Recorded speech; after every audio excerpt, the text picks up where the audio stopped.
how to heal GERD naturally. If you've been struggling with this severe acid reflux disorder, then I'm sure you've been looking for other ways to help improve your symptoms and just how you can start feeling healthy again. If this sounds familiar, then you are in the right place because I'm here to answer that question in today's video. So let's get started. Hi, I'm Dr. Kelly Shockley, Doctor of Cause Chiropractic, board certified in sports medicine, specialized in clinical nutrition. In this video, we're going to be going over the number one biggest lie you've been told about GERD. It's one we've all heard and no longer have to believe. Then we'll cover the most common side effect that nobody is talking about when it comes to GERD medications. This one is life-altering. And finally, I will be sharing with you my top 5 ways for healing GERD naturally from home. These are proven strategies that you can implement easily. Let's get started. All right, what is the number one biggest lie you've been told about GERD? It's about too much acid production. This is what everybody in the medical world is telling anybody who has just basic indigestion and some acid reflux to the severe presentation of GERD, which is severe acid reflux, like the worst it could potentially be. Everybody's telling you you're producing too much acid, which is why they put you on acid blocking or acid inhibiting types of medications. And here's the issue. It's not about too much acid production. Is that your acid is ending up in the wrong place. It's ending up in your lower portion of your esophagus, which is not where acid belongs. Acid belongs in your stomach. And here's the thing. When it comes to these medications, we're going to delve into side effect that nobody's talking about here momentarily. But the medication is reducing your overall acid production. One of the things we need to figure out if we're going to tackle GERD naturally is how you ended up in the first place. So I'm going to give you some of the most common risk factors that are associated with people who end up dealing with GERD. Ultimately, GERD is almost like a reaction by your body because of these other particular issues that are going on before the GERD ever happens. Generally, it is not a direct, primary cause of the issue. It's a symptom of something bigger going on beneath the surface. So let me just share with you some of the common risk factors so we can start figuring out what do we need to actually do to get rid of the underlying cause of why you've been dealing with GERD in the first place. One of the most common issues when it comes to GERD, in this one, it's going to take a little bit more to actually figure out, is lower esophageal dysfunction, meaning your esophagus is not working the way that it should. Ultimately, what happens when you swallow food, there's this ring of muscle that is contracted that does not allow anything to enter into your stomach until it gets the right messaging. So when you eat food or you drink water, this muscle, this circular muscle, which is known as a sphincter, it gets a message that it can relax so you can allow the food and the water into the stomach. Well, once all of that has passed into the stomach, then this ring of muscle is supposed to tighten back up and seal off the stomach. Well, for one reason or another, and people who are dealing with GERD, oftentimes this muscle is not behaving the way that it should be. And that's what leads to what they're calling lower esophageal dysfunction. But here are some other facts or details that could lead to that type of an issue and ultimately end up having you experience acid reflux and then GERD down the road. Frequent bouts of acid reflux, so now we're just continually irritating that junction between the lower esophagus and the stomach, that can predispose you. But there are more important things we need to talk about, like chronic levels of high inflammation. Inflammation, honestly, is the root cause of all disease and illness. So we have to figure out why you're inflamed. And there are a multitude of ways to actually provoke this depending on how you're living. Most of it is, what are you actually putting into your mouth that could be upsetting and irritating the lining of the esophagus, the stomach, and creating this huge amount of inflammation in your system? We're not delving into all of that here right now, but that is a key for you to figure out. Ultimately, the short answer is you need to eat healthy, clean foods. And it's not necessarily the foods that they tell you to stay away from either that can contribute to reflux. It's the quality of food that you're putting in your system and looking for things that are really good at helping to reduce inflammation. Another risk factor that's associated with ending up with GERD is just carrying too much excess weight. The excess weight, or even women who are pregnant, or if you are just somebody who enjoys wearing tight, restrictive clothing, this continual pressure, whether it's your clothing or it's carrying too much weight, or pregnancy, obviously you're growing a human, so this is needed. It's just what's going to happen for the time being. All the pressure on the abdominals and your guts that are there, they can create some of this disruption. So if you are carrying unwanted weight around, trying to figure out how to minimize that would be absolutely wonderful. Not only is it going to work at reducing the pressure on your digestive system, but also, generally speaking, when we can lose and shed some of those unwanted pounds, we are going to ultimately decrease our inflammation as well. So that's twofold. Another factor that can contribute to this is something known as leaky gut syndrome.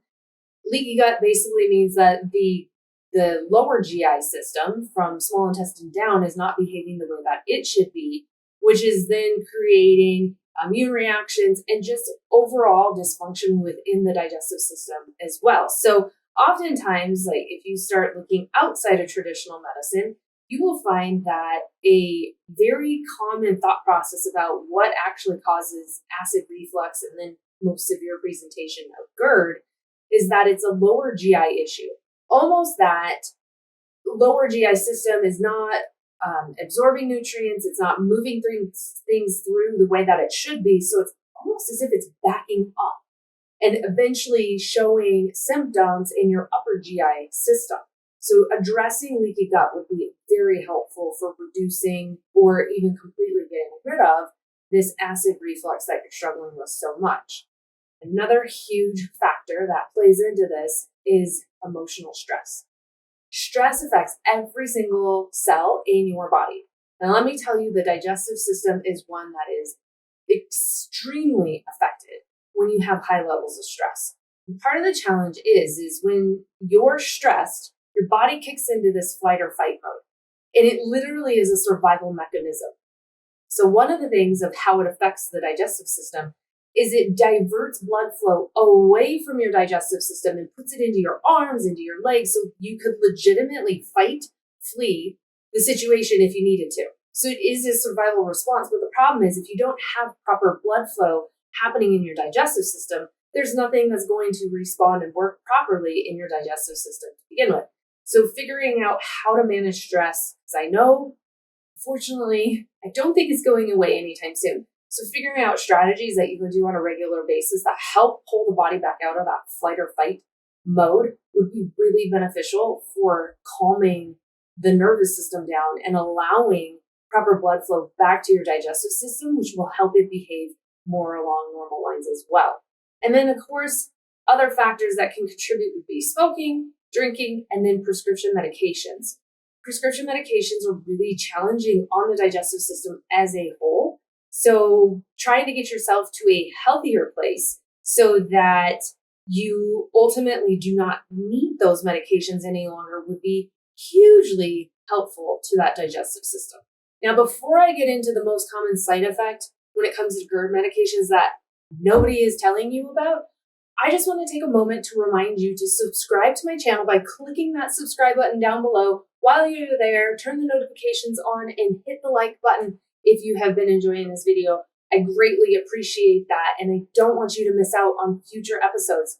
I am regularly producing videos around gut health, brain health, you name it, anything and everything to help you be able to take back control of your overall health so you can live the highest quality of life while you're here. So reminder, just click the subscribe button, turn the notifications on, and give me a big thumbs up if I'm doing a good job for you.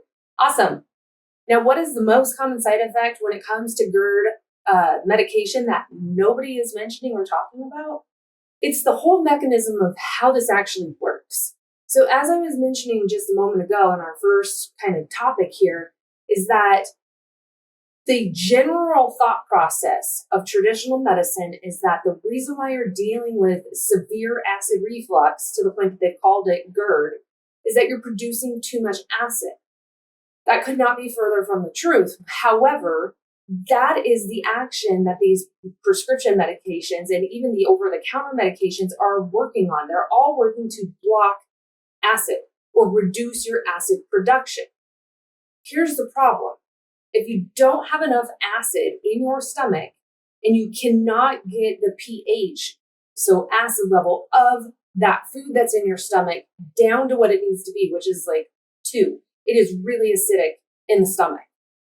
Then everything thereafter, once all of that like conglomerate of partially digested food gets passed into the small intestine, nothing else about your digestive system is going to work. Here's the thing. Did you know that that level of acidity is required for your pancreas to release all of its digestive enzymes into the small intestine once the food is there? Did you know that it also is what triggers your gallbladder to release the bile into the small intestine as well?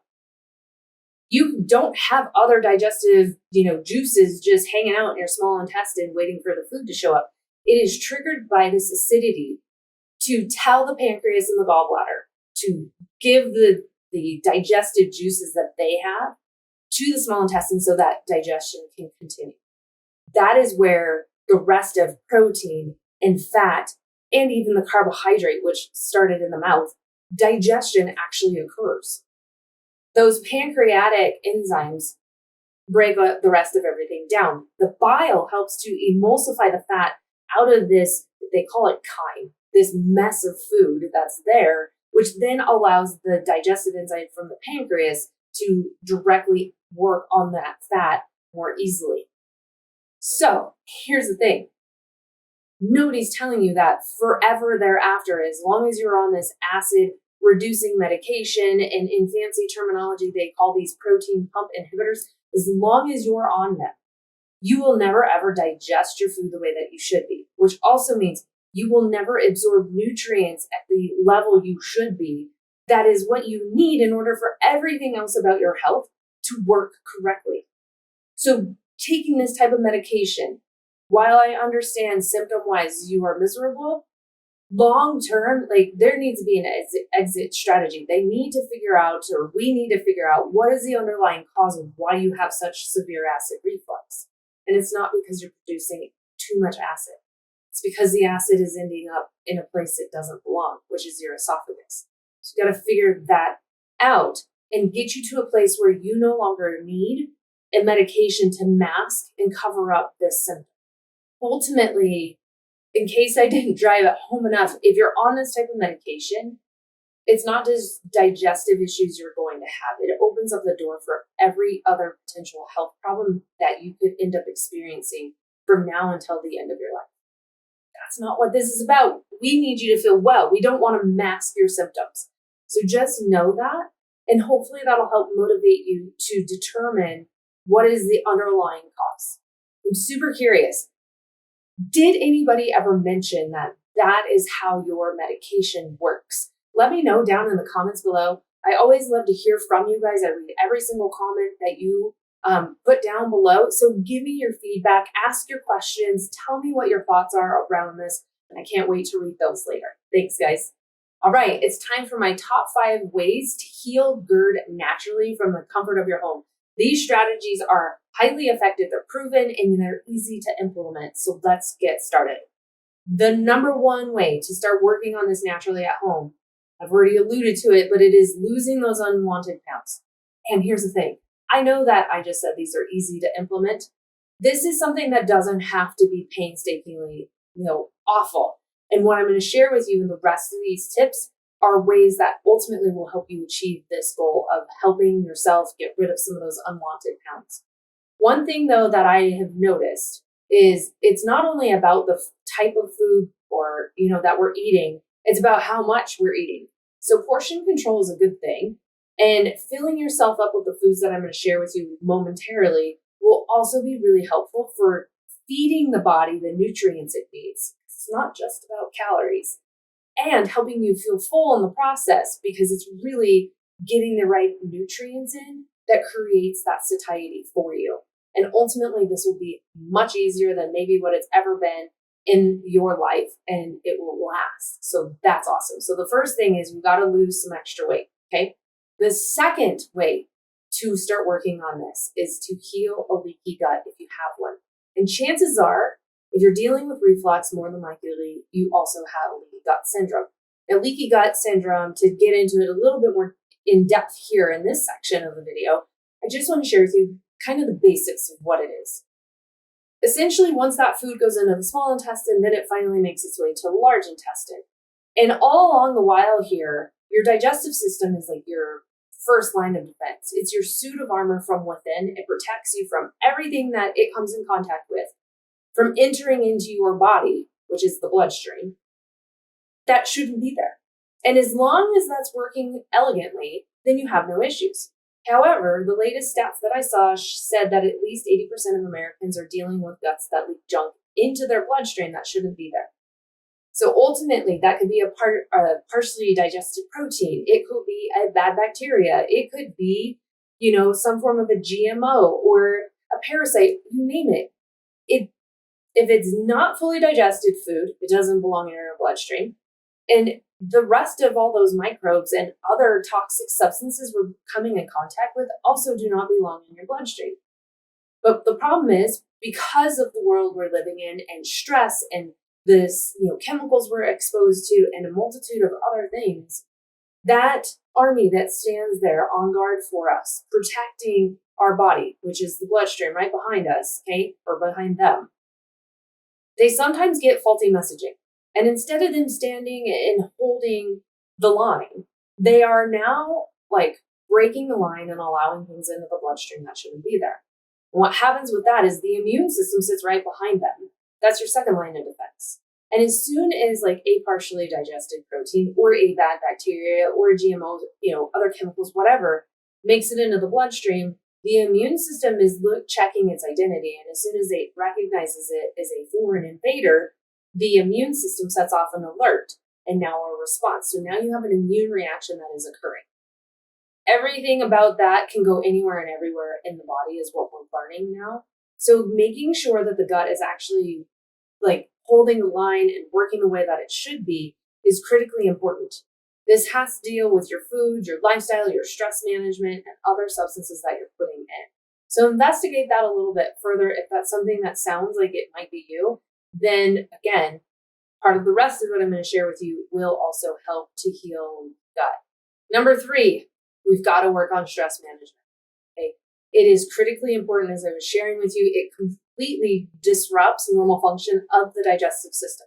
So you need to implement, easy to implement, things that don't take long amounts of time, but stress management kinds of activities or moments in your day every single day, because we really don't ever go through a day without having some element of stress that we have to deal with.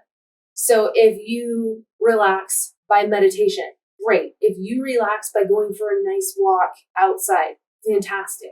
If you relax by just soaking in a tub, that's phenomenal. Whatever it is, implement it and keep it there on a consistent basis. I really encourage people to have this be a daily routine. Number 4 is to exercise regularly. Not going to get into all the technical details of this, but ultimately, we are dynamic beings. We were not meant to be static. We were not meant to be plugged in at a desk in front of a computer for 8, 10, 12 hours a day and then go home and be plugged in front of the TV for the remaining of our waking hours. Everything about our health requires us to be dynamic. We were meant to move. There was a reason why they came out a few years ago now and said, hey, by the way, sitting is worse for you than smoking is when it comes to your health. So I encourage you, it doesn't have to be going to a gym and lifting weights and getting on cardio equipment. It can be dancing around your house, or going for a jog, riding a bike, canoeing, kayaking, whatever you find enjoyment out of, that creates movement in the body, do that and do it on a regular basis. You would be shocked at how much exercise actually really helps benefit your digestive system and everything else about your health. All right, number 5 would be figuring out how to eat to help heal your gut. If you're looking for just kind of, okay, tell me what diet plan I'm supposed to follow, because there's a bazillion different options out there, I would steer you more in the direction of the paleo type of diet. Now, part of that is because lots of great fiber, We are cutting out all of the processed, prepackaged junk foods. We're removing all of the types of foods that create a lot of inflammation in the body, which, as I said, one of your predisposing risk factors is inflammation. If you don't understand paleo, ultimately what paleo and modified Mediterranean or keto and specific carbohydrate type diet, what they all have in common is they've kept your carbohydrates at a much lower level than what we've been taught. And what we've come to realize is that carbohydrates are really what challenge our digestive system. They're not the easiest thing for our digestive system. They create a lot of inflammation within the digestive system itself, which then sets you up for leaky gut and a multitude of other issues. Now, the carbohydrates that you want to eat in mass quantities that don't add up really quick are all of your vegetables. So my ratios when it comes to paleo, what I recommend to people is that 20% or less of whatever you're consuming needs to come from carbohydrates, which is a low amount, right? Most people are eating 60, if not more percentage in carbohydrates every single day. So 20% is really reducing, and try to only get that from vegetables and occasionally fruits. I recommend that you have maybe a fruit a day or a serving of fruit a day, not multiple times a day, contrary to what we've been taught. Obviously, you are not hearing me talk about whole grains. Paleo is not a fan of them. Modified Mediterranean allows you to have some rice and that, but your carbohydrates add up super quick when you add grains in. So start looking at your nutrition facts, and that'll help clue you in a bit more. Then when it comes to protein, I say around 30% of what you're consuming, or think of it this way, 1 out of every 4 bites that you eat should be protein. The other 3 should be vegetables. And then we get to our fats. And these are all the healthy, good fats that are out there, not the bad fats that cause problems, but the healthy, good fats like your grass-fed butter, coconut oil, extra virgin olive oil, avocado oil. That you want to be consuming most of because they're super anti-inflammatory and they're really healing, and we need more of them. That's what creates satiety in your diet, are fats. And we get more than twice the amount of energy per gram of fat that we put in compared to a gram of protein or a gram of carbohydrates. So it really helps keep the fire burning all day long as far as your fuel supply and giving you energy from that. Vegetables are a great way for getting those good fats in. So if you're sitting there going I'm not entirely sure how to eat or what that looks like, or I could Google paleo, but at the same point, there are so many different opinions out there. Don't stress. I've got you covered. If you look down in the description below this video, click on the description so it expands out. You will see, if you scroll down a little bit through that description, that there is a link to a 7-day gut repair meal plan in there. All you need to do is click on that link, show me where I send your meal plan to by putting in your email address, and you will have it instantaneously.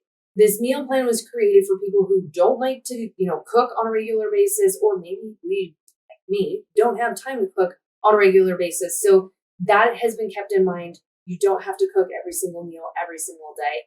So that is just kind of like insanity. And then I've also included your grocery list just for ease. And then you get all of the recipes for this meal plan that are super easy to make. They're delicious and they look the way that you should be eating if you want to use food to really help heal GERD naturally. And let me tell you, food is medicine. It is the best medicine for us. Or if you're not eating what you should be, it's the worst substances you could be putting in.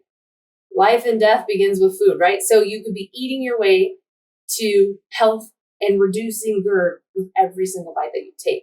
So just click that description down below. Look for the link for the 7-day gut repair meal plan, and you will be well on your way. I appreciate you being here. I can't wait to see you on a future episode. God bless.